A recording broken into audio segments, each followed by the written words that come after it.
Hello and welcome to your science news update for February 22nd, 2026. We are tracking some huge developments today, from the farthest reaches of space right down to our own DNA. All right, let's get right into it. We've got a lot to get through, including a galaxy that's practically invisible, a major snag for NASA's moon mission, and some just incredible news from the world of medicine. So first up, we're heading hundreds of millions of light years away. Why? Because astronomers have found something, they found the evidence of something that's almost impossible to see. 99%? What's that all about? Well, that's the estimated percentage of a newly found galaxy that is made up of pure invisible dark matter. Seriously, it's one of the most bizarre and mysterious things we've ever found out there. Now, to really get what a wild discovery this is, you gotta see the comparison. This galaxy, they're calling it Candidate Dark Galaxy 2, or CDG2 for short. It just flips what we thought we knew about galaxies on its head. I mean, our own Milky Way is about 85% dark matter, and that's already hard to wrap your head around. But CDG2, it cranks that up to an unbelievable 99.99%, with just a handful of stars, maybe 6 million, compared to our hundreds of billions. So how in the world do you find a ghost? Well, you don't look for the ghost itself. You look for the footprints it leaves behind. Astronomers use this brilliant new technique, basically scanning for super dense clumps of ancient stars called globular clusters. They found 4 of them huddled so close together, they knew some massive invisible force had to be holding them there. The going theory is that this galaxy got into some gravitational tug-of-wars in its neighborhood and had all its stars stripped away, leaving behind this dark matter skeleton. It's just incredible. Okay, let's bring it a little closer to home now, back inside our own solar system. Thanks to the amazing James Webb Space Telescope, we've just gotten a look at Uranus, our neighborhood ice giant, like we've never seen it before. And this is so much more than just a pretty picture. This is game-changing data. By mapping the planet's upper atmosphere in 3D, scientists can finally see how energy actually moves around Uranus, which is super weird. It's tilted on its side and its magnetic field is all wonky and off-center. This map also confirms a cooling trend they've suspected for decades, giving us a much clearer picture of these mysterious planets. Great, shifting gears from robots to humans. There's been a really sudden and dramatic turn for the Artemis II mission. The one that's supposed to be our first crewed flight back to the moon in over 50 years. Man, this timeline really shows you just how fast things can change in space exploration. Just a few days ago, everything was looking perfect. They nailed the big fueling test, NASA was full of confidence, and they were aiming for early March. But then, overnight, a problem popped up. A helium system, which is absolutely critical for pressuring the fuel tanks, started acting up. And if you can't get the right pressure, that engine's not going anywhere. And here's the official word straight from NASA, which really confirms how serious this is. They'll probably have to roll the whole rocket back to the giant assembly building for repairs, and that pretty much makes a March launch impossible.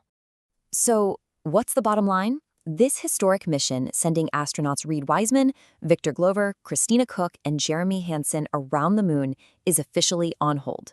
The next shot they have is the April launch window at the earliest. It's just a huge reminder that with spaceflight, you gotta be patient and you gotta be perfect. So while some tech is aiming for the moon, other incredible breakthroughs are happening right here on Earth that could completely change our world. Check this out. In a brand new study, they put generative AI up against teams of human experts to see who could better analyze complex medical data. The results? They were absolutely stunning. The AI didn't just hold its own. In some cases, it blew past the human teams, creating models and code in a tiny fraction of the time it took people.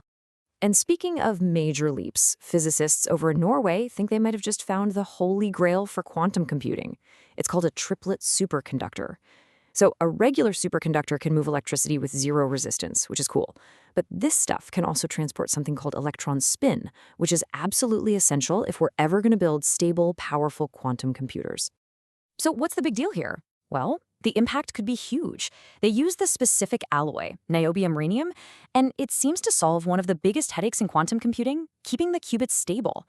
If this stuff can protect them from outside interference, it could unlock the door to those world-changing super-fast computers we've all been hearing about.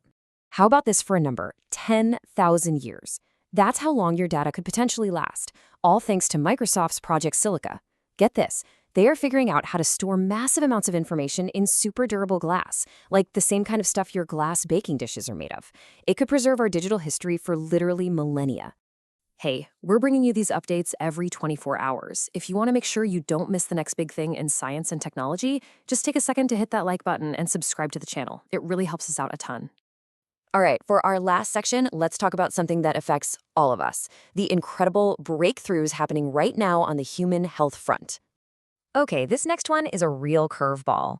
New research is pointing to a possible link between a super common bacterium, the one that causes a lot of pneumonia and sinus infections, and Alzheimer's disease.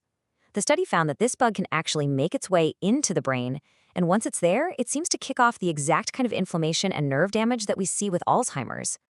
Now, for any endurance athletes out there, this next one is really important. We all know running is good for you, but it turns out that ultramarathons might be pushing the body too far, specifically our red blood cells. The extreme stress actually seems to damage the cells themselves, making them fragile and less flexible. This hurts your body's ability to get oxygen where it needs to go, and might even speed up parts of the aging process. In other health news, researchers have just finished the first ever genetic risk map for an iron overload disorder called hemochromatosis, which you might have heard called the Celtic curse. What they found were these really surprising hotspots where the genetic risk is way higher than average. It's a powerful new tool for public health. And when we say the risk is higher, we mean it.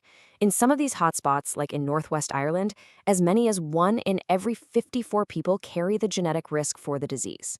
That really shows you why this new map is so important. We're going to end today with 2 absolutely incredible stories of hope. First up, a new drug for Parkinson's has, for the very first time, been shown to actually reduce the toxic protein that drives the disease forward. At the same time, another team of scientists has created antibodies that can completely block the Epstein-Barr virus, which most of us have and is linked to MS and cancers, from getting into our cells. Just 2 massive, massive steps forward. And that concludes our Science News Bulletin. We will have another update for you in 24 hours.